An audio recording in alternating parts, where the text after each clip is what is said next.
Vinícius, são muitas as informações, muita coisa acontecendo em Brasília. É importante a gente detalhar separadamente para que as pessoas consigam entender exatamente quais são os pontos de investigação. Na verdade, enquanto ontem a Polícia Federal fez essa operação, fez esta ação de busca e apreensão, ainda dentro da questão dos atos antidemocráticos, nós tivemos também uma outra operação focada na situação das joias que vieram de fora ao Brasil e que a polícia suspeita que elas foram aí extraviadas com outros objetivos. E também no dia de hoje, o hacker Walter Delgatti prestou depoimento à Comissão Parlamentar Mista de Inquérito, a CPMI, que apura os atos golpistas do dia 8 de janeiro. E durante o depoimento de hoje, Delgatti fez graves acusações contra o ex-presidente Jair Bolsonaro. Agora, Vinícius, esse foi apenas um dos temas falados na CPMI, que, claro, repercutiu, ganhou aí destaque não apenas no Brasil, como fora do país também. Exatamente, Elias. A comissão, a reunião da comissão começou logo pela manhã desta quinta-feira, depois de alguns intervalos também, só foi terminar agora perto das 6 horas. Então foram horas de depoimento, perguntas também feitas pelos parlamentares ao Walter Delgatti, e realmente chamou muita atenção o que ele falou dentro deste depoimento. Um dos pontos citados pelo Walter Delgatti foi em relação a uma participação que ele teria sido convidado pelo marqueteiro Duda Lima, que fazia parte da campanha do ex-presidente Jair Bolsonaro, para que ele fizesse um vídeo mostrando que as urnas poderiam ser fraudadas, que as urnas estariam comprometidas. E como que isso seria feito? Segundo o hacker, é possível alterar o código-fonte da urna eletrônica, então teria sido pedido para que ele criasse um código-fonte próprio, sem ser o mesmo do TSE, para que quando a pessoa digitasse o número do candidato e confirmasse, seria computado um outro candidato. Então ele faria isso num vídeo, uma simulação falsa, para mostrar à população esse esquema ali das urnas, dando a entender que as urnas poderiam estar comprometidas. Segundo a senadora, durante a reunião, a senadora Elisiane Gama, que é a relatora do processo, ela perguntou para o Delgatti se ele teve alguma garantia, alguma segurança de que, se ele fizesse isso, ele poderia realmente teria sido recompensado de alguma maneira, se ele poderia escapar de alguma maneira, e, segundo ele, foi oferecido um indulto para ele. Ele falou que sim, durante esse depoimento, a gente separou este trecho para a gente acompanhar. Olha só.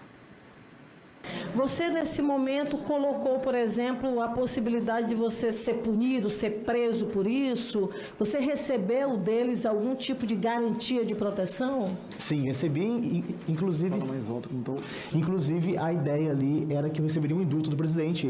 Ele havia concedido um indulto a um deputado federal, e como eu estava com o processo da spoofing à época e com as cautelares que me proibiam de sair à internet e trabalhar, eu visava a esse indulto, e foi oferecido no dia.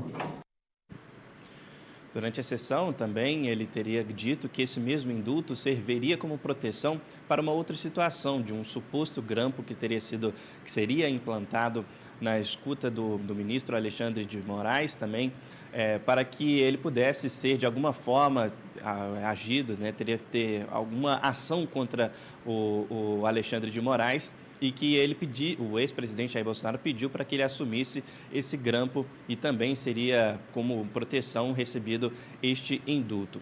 Durante as perguntas, a sessão, os parlamentares fizeram perguntas para o Walter Delgatti, e o deputado Pastor Henrique Vieira fez uma série de perguntas para ele para saber quem que esteve envolvido em todo esse processo que ele falou, e algumas das respostas do Delgatti citaram o ex-presidente Bolsonaro. Vamos ver.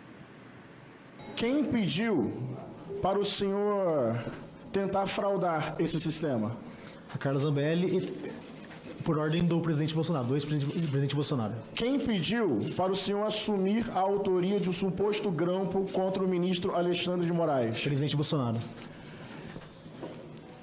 Quem te convidou para fazer propaganda eleitoral para sugerir ao povo uma suposta fraude no sistema eleitoral? Marqueteiro Duda e também o presidente Bolsonaro. Ok. Quem te encaminhou ao Ministério da Defesa para elaborar questionamentos ao TSE sobre o sistema de votação? Então, o presidente Bolsonaro. Ok. Quem te disse que se o senhor cometesse um ilícito, seria perdoado e receberia um indulto? Então, presidente Bolsonaro. Quem te deu carta branca para agir até mesmo na ilegalidade? Ou então, presidente Bolsonaro. Muito obrigado.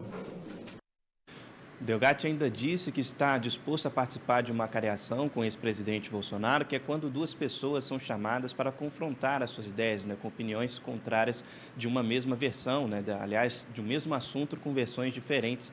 E a relatora do caso disse que há essa possibilidade não só com o ex-presidente Bolsonaro, mas também com Carla Zambelli, que foi citada, e também com o marqueteiro Duda Lima.